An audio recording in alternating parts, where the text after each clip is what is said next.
말씀 봅니다. 사도행전 28장 1절에서 6절까지입니다.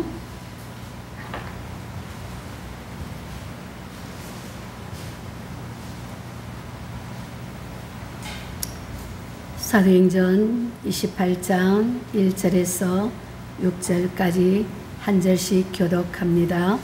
우리가 구조된 후에 앉아 그 섬은 멜리데라 하더라.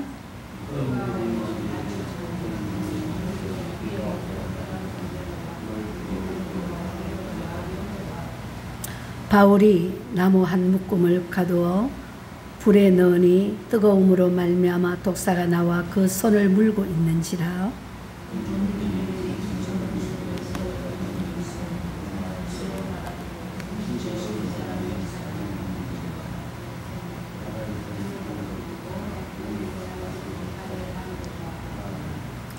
바울이 그 짐승을 불에 떨어버리매 조금도 상함이 없더라. 그들은 그가 붙든지 혹은 갑자기 쓰러져 죽은 줄로 기다렸다가 오래 기다려도 그에게 아무 이상이 없음을 보고 돌이켜 생각하여 말하되 그를 신이라 하더라. 아멘. 오늘은 28장 1절에서 6절까지 말씀을 교독했습니다. 요즘 계속 제가 사도행전을 말씀을 봅니다. 그런데 오늘은 영접하는 자의 경건이라는 제목으로 은혜를 나누겠습니다. 오늘의 본문에는 사도 바울과 그의 일행이 이제 풍랑으로부터 구원을 받아서 멜리데라고 하는 섬에 이제 상륙하게 되는 이야기가 기록되어 있습니다. 276명이 탄 이 배는 로마로 가는 길이었습니다. 그러나 이 배는 파손되었습니다. 저들은 당연히 죽어야 했겠지만 그러나 생명을 보존할 수 있었습니다. 어떻게 생각하면은 저들은 죽어 마땅했습니다. 그러나 하나님의 특별한 경륜이 계시기에 살아남은 것입니다. 저들은 욕심이 지나쳤습니다. 그리고 향락, 지향적 성향을 가졌습니다. 결국은 그 잘못 때문에 이제 배는 난파합니다. 재산도 다 잃고 소중히 여기던 저들마저 다 잃어버리고 이제 간신히 생명만 보존하게 됩니다. 우리가 한번 상상해 보세요. 바울이 이 배에 없었더라면 이 배는 난파하고 말았을 뿐만 아니라 한 사람도 살아남지 못했을 것입니다. 바울을 통하여 이루고자 하시는 하나님의 높은 경륜이 계셨기에 저들은 살아남았습니다. 그리고 자기 자신들의 행위로 볼 때는 살 수가 없었습니다. 그러나 저들에게도 작은 의의가 있었습니다. 이것은 바로 마지막 기회에 바울을 존경했고 또 바울의 명령에 순종했다는 점입니다. 풍랑을 겪은 가운데 바울의 인물이 달라진 것도 아니고 그 위상이 바로 세운 것도 아닙니다만 그를 담대하고도 당당한 모습, 하나님의 사람된 권세, 이것을 보면서 저들은 바울이 믿는 하나님을 믿게 되었고 또 하나님의 계시를 받은 바울에게 신앙적 외경심을 갖게 되었습니다. 저들의 신앙은 아직 정립되지 않았습니다마는 그러나 알게 모르게 바울은 이미 저들의 정신적 지도자가 되어 있었던 것입니다.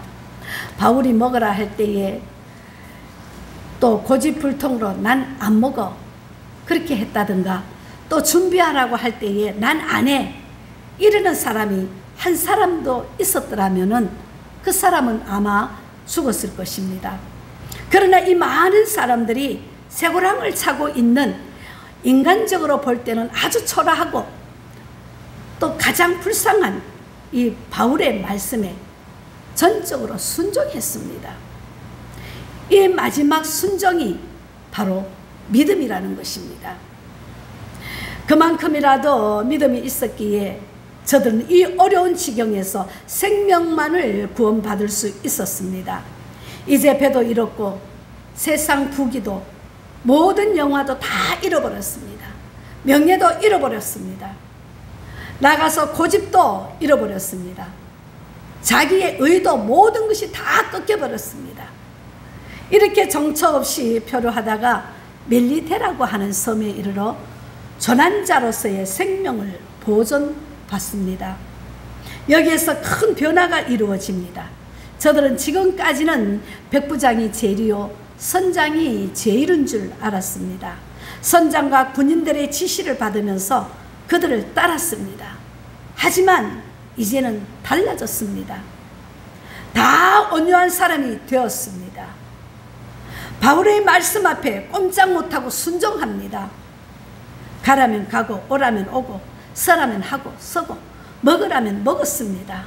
헤엄치라 하면은 헤엄칠 줄 알건 모르건 또 과거에 헤엄쳐 봤든 한 번도 헤엄쳐 보지 못했던 그 말씀에 순종했습니다. 그야말로 순종형 인간, 온유하고 겸손한 사람으로 변화받았습니다. 우리가 아무리 내가 잘한다 할지라도 순종하지 않는 사람은 변화받지 못합니다. 바울의 한 사람 덕분에 이 많은 사람들이 다 멜리데 섬에서 대접을 받아요. 대단치도 않는 저들을 왜 영접했습니까마는 바울의 높임을 받는 덕분에 모든 사람들이 한겨울 동안 이 섬에서 잘 지내게 됩니다. 아마 술집이 없을 터라 향락은 못했지만 바울 덕에 후한 대접을 받고 후일 후에 떠나게 됩니다. 자, 이렇게 해서 바울 중심의 생활이 이루어지고 저들은 그의 지시를 받으면서 지내게 됩니다. 오늘 본문을 보세요. 저들이 이 어려운 가운데서 살아남기는 했지만 지금 옷은 다 젖었어요. 비가 와서 견딜 수 없이 춥지요. 또 먹을 것이 없어요. 사실 저들에게는 아무것도 가지질 않았습니다. 지난 수요일 날 모든 것이 먹는 것도 재산도 모든 것을 다 바다에 던지라고 했습니다. 이들은 모든 것을 다 바다에 던져버렸기 때문에 먹을 것이라고는 아무것도 없습니다. 누군가가 후하게 도와주지 않는 한 저들은 살아남을 수가 없습니다. 지금 저들에게는 무엇이 필요합니까? 바로 먹을 양식이 필요합니다. 때는 겨울이라 그동안 지낼 집도 필요합니다. 자, 이제 어떻게 하면 좋겠습니까? 그런데 오늘 본문을 가만히 보니까 이 섬에 사는 토인들이 후하게 대접했다고 합니다. 토인은 헬라어로 바바로이스라고 합니다. 여기서 바바라고 하는 말이 참 재밌는 말입니다. 로마 사람들이나 헬라 사람들이 볼 때에 이 사람들은 야만인입니다. 벌거벗은 데다가 가죽 쫑 걸친 것이 전부예요. 도무지 사람 같지가 않거든요. 그리고 말하는 것도 그저 바바바라만 들립니다. 한마디로 못 알아듣습니다. 바바리안이라는 말이 여기서 나왔어요. 그래서 못 알아듣는 이상한 소리를 하는 사람들, 비문화인, 비문명인, 이런 야만인을 자칭하는 조금 욕된 말입니다. 그래서 성경에 보면은 바바로이스를 때로는 야만이라고 번역합니다. 오늘 본문에서는 토인들이라고 번역했습니다. 자, 이 사람들이 저들을 영접했습니다. 왜 영접했을까요? 이것이 하나의 인도주의적 차원이었어요.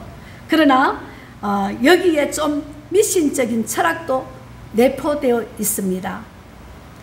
조난자에 대한 예우, 죽을 뻔했으나 살아난 사람들을 도와줘야 된다고 하는 이 큰 풍랑 속에서 살아남은 특별한 운명에 대한 호의로서 저들을 도와주는 것입니다. 오늘 본문에 보면은 저들도 생명을 다시 찾았습니다. 다 죽은 것이나 마찬가지였습니다. 다시 찾은 생명에 대한 축하의 예로서 토인들이 저들을 영접했다는 것입니다. 이렇게 어렵게 살아남은 사람들이니 자기들이 도와줘야 된다는 하나의 인심입니다. 또 하나 여기에 하나님을 믿는 신앙은 아니지만 토인들이 믿는 그 신에 대한 종교적 세계관이 나타납니다. 신을 두려워하는 자기들로서 신이 살려준 사람, 신의 기호를 입은 사람을 존경하고 그에게 경의를 표현을 해야 된다는 것입니다. 꼭 죽을 수밖에 없었던 사람인데 신이 도와서 살아났다. 이런 사람들은 특별한 사람이다. 그런 거를 우리가 도와줘야 한다는 그런 의식이 있었던 것이었습니다. 이렇듯 자기를 나름대로 생각이 있기에 바울 일행을 후하게 대접하고자 합니다. 이것은 자기네 나름대로의 인도주의요, 자기 나름대로의 신앙인입니다. 결단코 그들은 기독교적 신앙이 아닙니다. 오늘 본문으로 돌아가 생각해 보세요. 이제 오늘 여기에 구조라는 말이 나옵니다.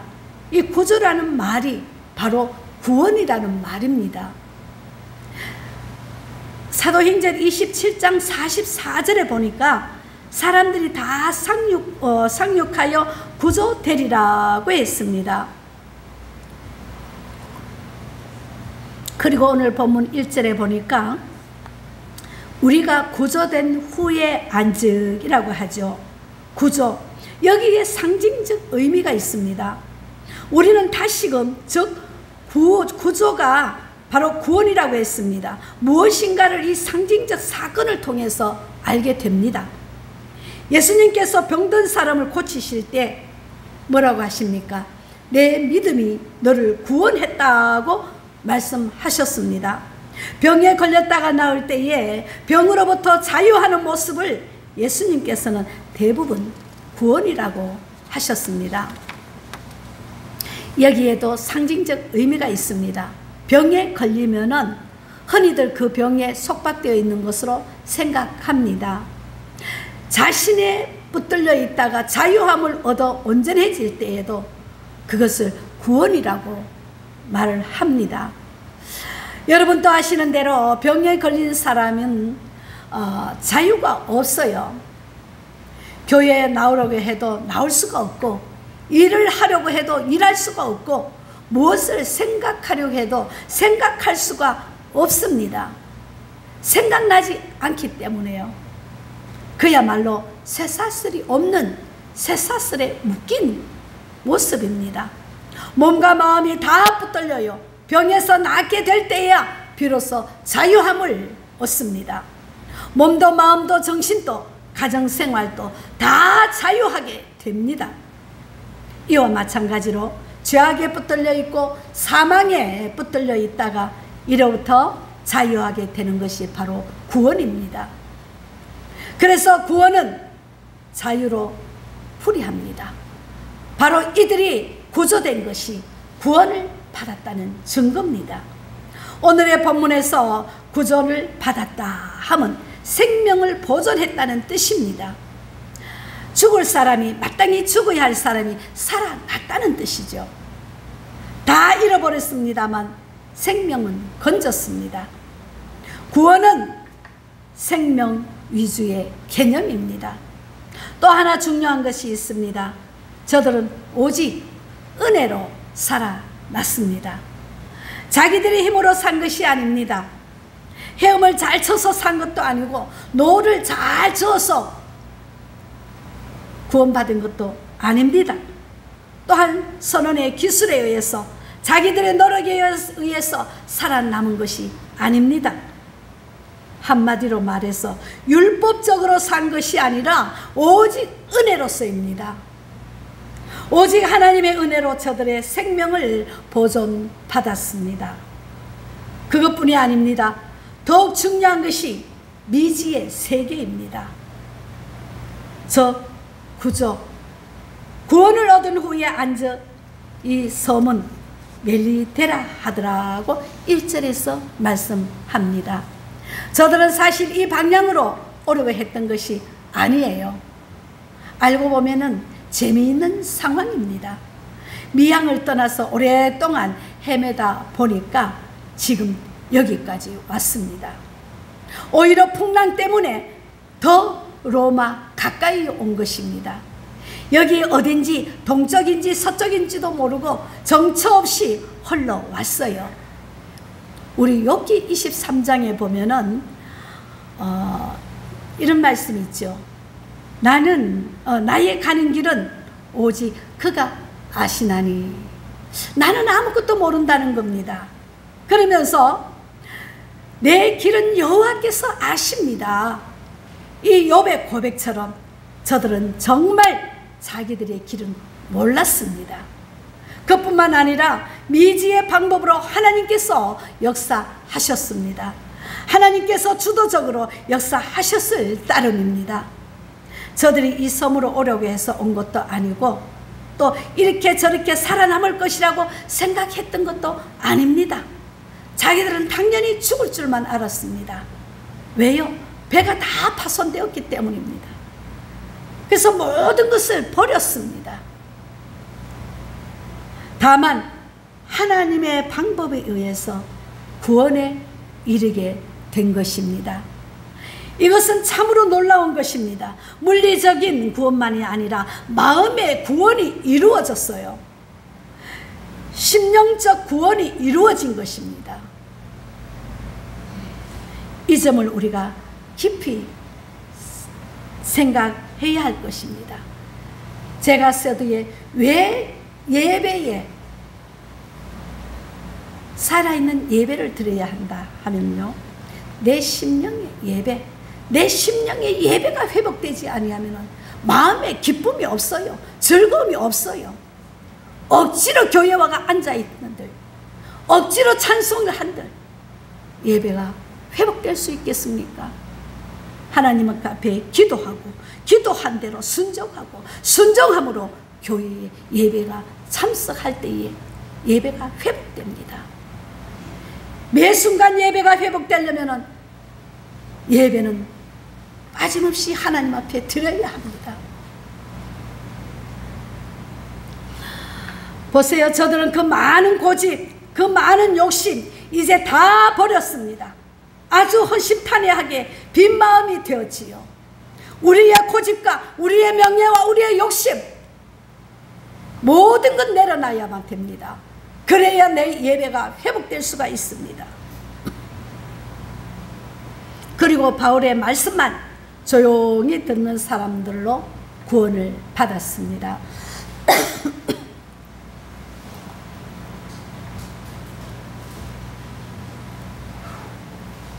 이것이 정녕 구원받은 모습입니다. 저들이 정식으로 예수 믿고 세례받은 것은 아니었지만 저들의 심령 상태로 정말 구원에 가까운 사람들이 되었다는 말씀입니다. 저들이 구원받았다고 하는 이 물리적 현상은 영적인 의미로서 구원을 말해주는 대단한 중요한 상징적 교훈이 됩니다. 아마도 저들의 마음속에는 경건이 이루어졌을 것입니다. 이로부터 조용히 주님의 음성을 듣고 바울을 통해서 이제 들은 그 말씀에 따라 순종할 때에 그런 각오가 있는 경건이 시작됩니다. 그 다음에 오늘의 본문을 보세요. 오늘 본문 2절에 보니까 비가 오고 날이 참에 원주민들이 우리에게 특별한 동정을 하여 불을 피워 우리를 다 영접하더라고 합니다. 참 고마운 일이지요. 추워서 벌벌 떠는 저들을 위해서 이제 토인들이 모닥불을 피워 주었다는 것입니다. 3절에 또 보세요. 바울이 나무 한 묶음을 거두어 불에 넣으니 뜨거움으로 말미암아 독사가 나와 그 손을 물고 있는지라고 합니다. 불을 피우려고 모아두었던 이제 나무더미 속에 뱀이 들어가 있다가 바울을 물었습니다. 지금 바울의 손에 뱀이 달려 있습니다. 그것을 본 토인들이 생각을 합니다. 아, 이 사람이 살인자다. 바다에서는 용케 살아남았지만 공의가 용납하지 않는구나. 이제 공의의 신이 바울을 살지 못하게 한다고 생각했습니다. 그런데 4절에 보세요. 공의가 살지 못하게 하심이로다. 그렇게 당연히 생각하고 있습니다. 여기에는 상당한 이유가 있습니다. 토인들은 뱀을 공의의 신의 상징이라고 생각하고 있었습니다. 여기에는 이런 속설이 있다고 합니다. 옛날에 그 아프리카 북부 리비아 해안에 아주 완악하고 포악한 해적들이 있었는데, 그런데 그들이 갑자기 큰 바람을 만나서 배가 파손되었습니다. 이들이 이 멜리데 섬에 이르게 되었다고 합니다. 간신히 헤엄쳐서 이제 살았다고 쉬고 있는데 이상한 뱀들이 나타나서 그들을 다 물어 죽였다고 합니다.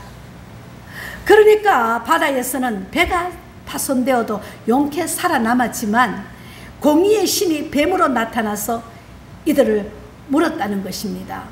당연히 그렇게 생각을 했습니다. 이제 바울도 이제 죽을 것이라고 생각을 합니다. 왜 그렇게 생각합니까? 그 해적들이 바다에서 살아나왔지만 뱀들이 공의롭지 못한 사람이기 때문에 다 물어서 다 죽어버렸기 때문입니다. 그래서 토인들이 이제 바울도 죽을 사람이라고 생각을 합니다. 자, 이런 속설이 전해지고 있기에 상징적으로 바울한테 뱀이 딱 달라붙어 있고, 또 아이쿠, 이 사람이 바로 살인자구나 라고 생각합니다. 천하의 악한 사람이구나. 그러니까 이 어려운 가운데서도 모처럼 살아남았는데도 이제 결국은 죽게 되는구나 생각하는 것입니다. 그런데 다음에 본문에 보니까 아주 재미있는 표현이 있어요. 바울이 이제 뱀을 털어버렸습니다. 그렇지만 일단은 뱀이 물었으니까 독이 들어가 있을 것이 아니겠어요. 그래서 이제 그가 붙든지 혹 갑자기 쓰러져 죽을 줄로 기다렸다가 라고 6절에서 말합니다. 토인들은 바울이 퉁퉁 붓거나 독이 올라 눈이 빨개져 가지고 죽을 줄 알았습니다. 그렇게 잔뜩 기다렸는데 웬걸 바울은 안 죽습니다.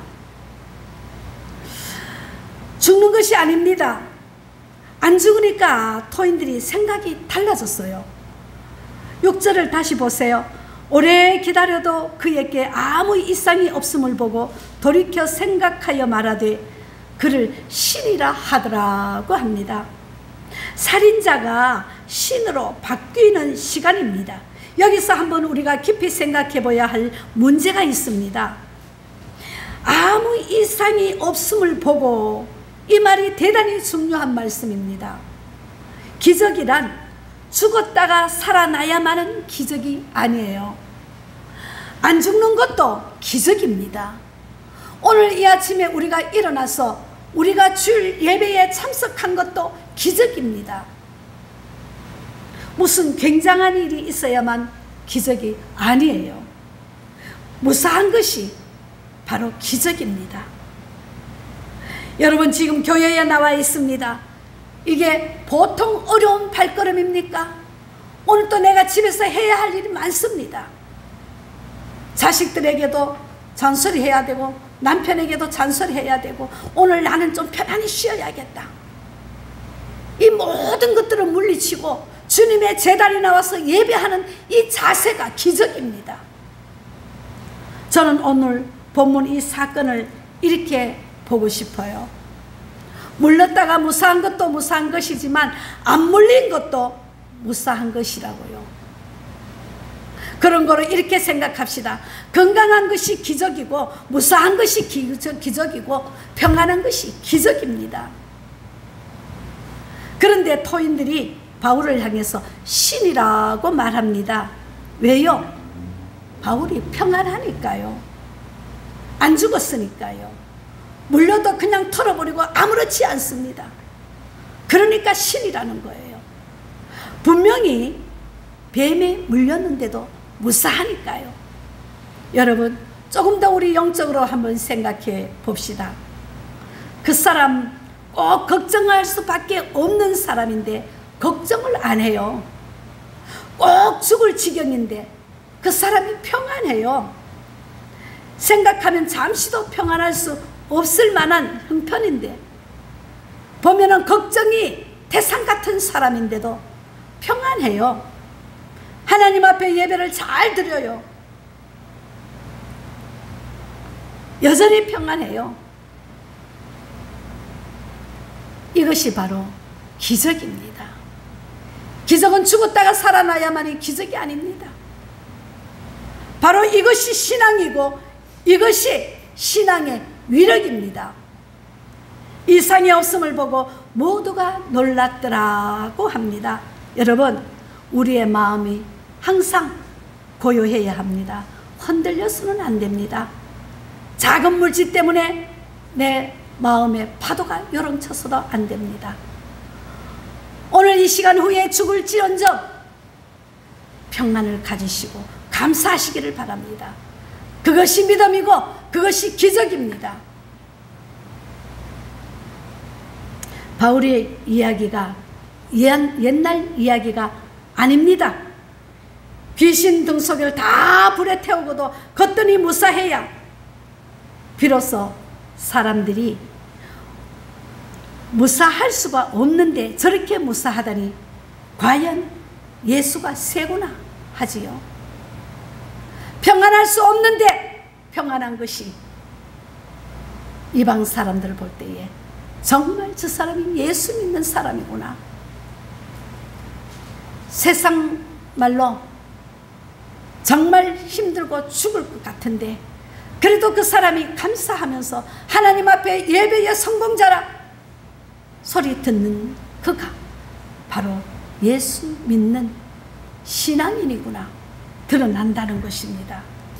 그렇게 될 때에 그것이 바로 선교입니다.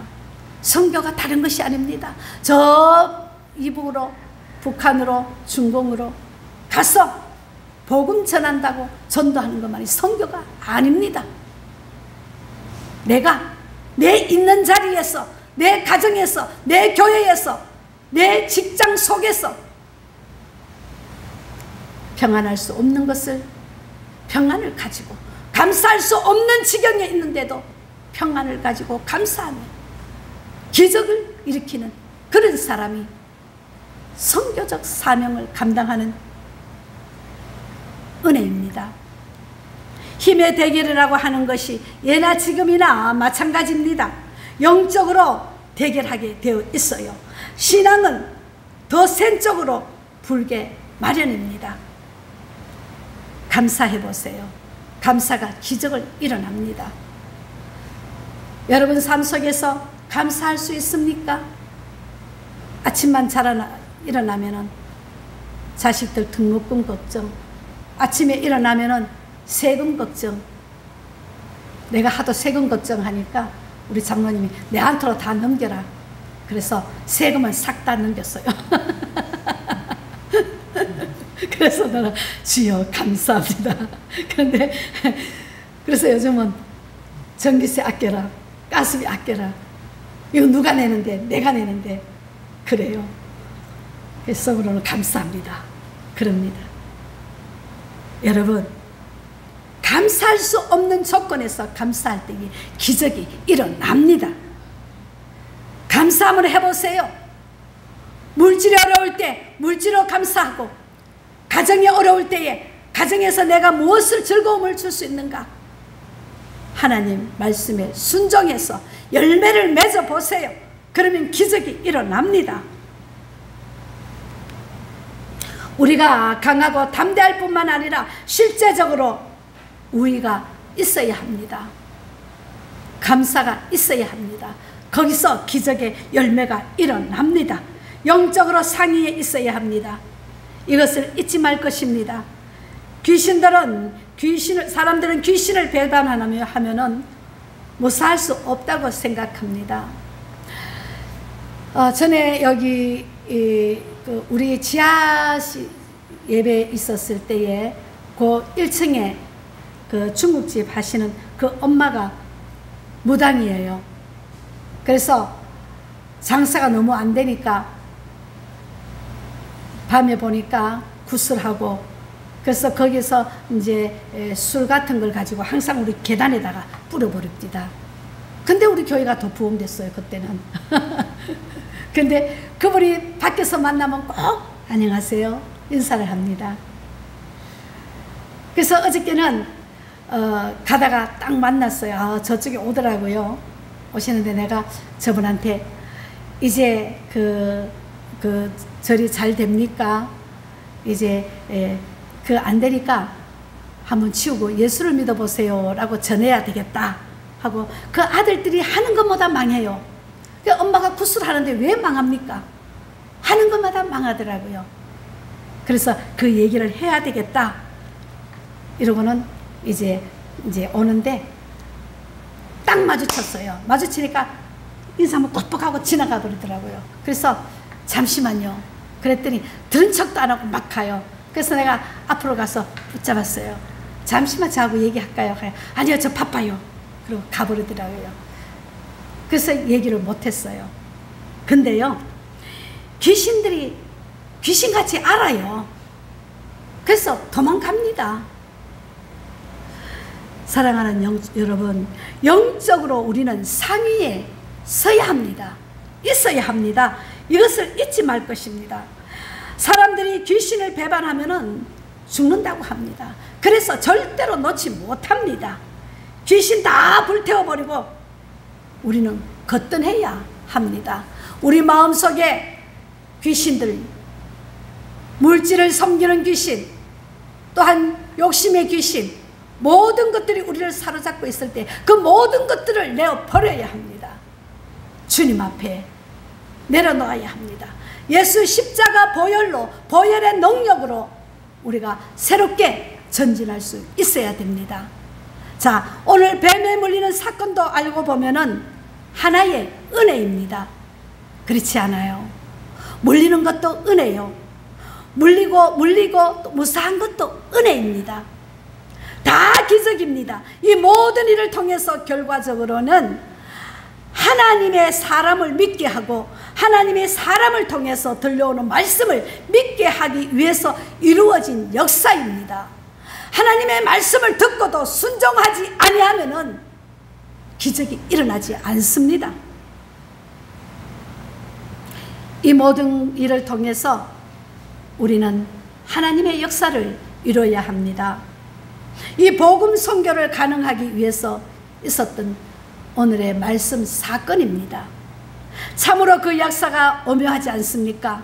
이렇듯 오묘하게 복음의 문이 열려지는 것은 우리는 오늘 본문에서 역력히 볼 수 있습니다. 나를 통해서 복음이 전해지기를 축복합니다. 사랑하는 성도 여러분, 우리도 날마다 기적 속에 살아가고 있습니다. 특별히 오늘의 내가 살아있다는 것이 기적이요 은혜입니다. 사도 바울의 기적이 내 기적이 되고 사도 바울의 은혜가 내 은혜로 이루어 나가시는 축복이 있으시기를 축복합니다. 기도합시다. 사랑의 하나님 고맙습니다.